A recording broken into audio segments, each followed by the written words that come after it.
श्री गुरुवे नमः। अखण्डमण्डलाकारं व्याप्तमेन चराचरं तत्पदं दर्शितं येन तस्मै श्रीगुरुवे नमः। ॐ शान्तिः शान्तिः शान्तिः। प्रणाम भवन। श्वेता श्वेत्रोपनिषद स्वामी श्री अखंडानंद सरस्वती महाराज का दिव्य ग्रंथ, जिसमें भगवान हमारा प्रवचन 21 चल रहा है। अध्याय दूसरे का मंत्र नंबर 1 और 2 चल रहे हैं। ध्यान की तैयारी जो है स्वामी जी करवा रहे हैं। तो इसमें हमारा सत्संग जो पिछले वाला विराम किया था पेज नंबर 289 पे कि ध्यान करने बैठोगे तो चाबी की याद आवेगी, और हमारे पास है कि नहीं है, तो ध्यान करने वाले के लिए अपार ग्रह की भी जरूरत है। यहाँ पे हमारा सत्संग विराम किया था। इससे आगे लेता हूँ भगवान। इसके सिवाय जो नियम है ना, पवित्रता, शौच, स्वाध्याय, तप, संतोष और ईश्वर प्रणिधान, वे भी चाहिए। गंदे शरीर से, गंदे मन से ध्यान नहीं होगा। खूब खा पी कर बैठे, पेट खूब भर गया, तो अब ध्यान होगा कि सोने का मन होगा। शरीर की सारी शक्तियां अन्न पचाने के लिए चली जाएंगी। तो तपस्या माने थोड़ा भूखे रहकर ध्यान होता है। रजाई ओढ़कर, खूब कंबल ओढ़कर ध्यान करने बैठो तो शरीर में गर्मी भर जाएगी और नींद आ जाएगी। बोले जरा गुलाबी ठंड लगती है हो तो ऐसे ध्यान करना चाहिए। थोड़ी तपस्या ध्यान के लिए होनी चाहिए।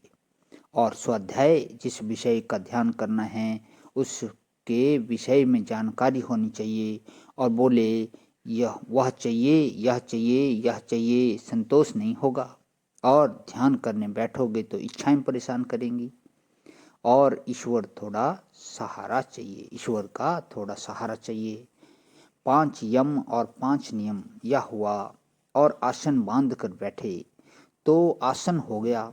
और श्वास की गति को स्थिर किया, यह प्राणायाम हो गया। और मन को एक घेरे में लिया, इसका नाम प्रत्याहार हो गया।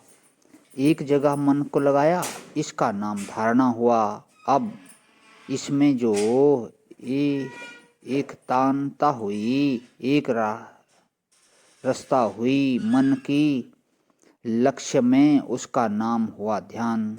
यह योग का 7वां अंग है। यम, नियम, आसन, प्राणायाम, प्रत्याहार, धारणा और ध्यान, यह 7वां अंग है।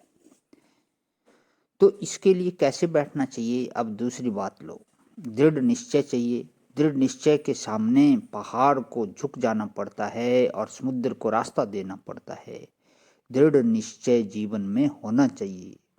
संतुष्टः संततम योगी यतात्मा दृढ़ निश्चय, जिसका ढिल मिल निश्चय है। यहाँ के वेदांतियों की बात नहीं करता हूँ, क्यों कि यहाँ के वेदांतियों की बात तो वे स्वयं जानते हैं। मैं उनकी बात करता हूँ जो गंगा किनारे स्वाध्याय करने के लिए आते हैं, हरिद्वार ऋषिकेश में। वे बेचारे तो केवल वेदांती रहते हैं। यहाँ के वेदांती तो घंटे भर वेदांती रहकर फिर व्यापारी हो जाते हैं ना। तो इनके लिए तो मन लगाने के बहुत से साधन हैं। अब वे बेचारे दिन भर रात भर वेदांत में लगे रहने वाले, तो उनके सामने कई प्रश्न आते हैं। वे कहते हैं कि महाराज, समय बिताए नहीं बीतता है, जरा कोई अध्याय तो बता दें। तो उनसे कह दिया कि तुमको ऐसा अभ्यास तो बताते हैं, पर वह तुमको 3 वर्ष तक करना पड़ेगा और 2 घंटे रोज करना पड़ेगा। तो बड़े उत्साह से उसको स्वीकार कर लेंगे। और जब अभ्यास करने के लिए जाएंगे तब मन में आता है कि हम तो अकर्ता हैं, हमको अभ्यास करने की क्या जरूरत है।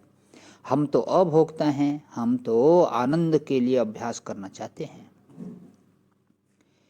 इसकी हमको क्या जरूरत है? बोले हम अंतःकरण तो है नहीं। अब जब चित्त में विक्षेप होता है तब उसके निवारण के लिए हमको अभ्यास की क्या जरूरत है? गए थे 2 घंटे के लिए और उठकर आ गए 15 मिनट में ही। बोले महाराज हमसे तो यह नहीं होगा। कि क्यों नहीं होगा? बोले हम तो अकर्ता अभोक्ता ब्रह्म हैं, हमको चित्त के विक्षेप के निवारण की कोई जरूरत नहीं है। भला कि अच्छा भाई छोड़ दो कि छोड़ दिया।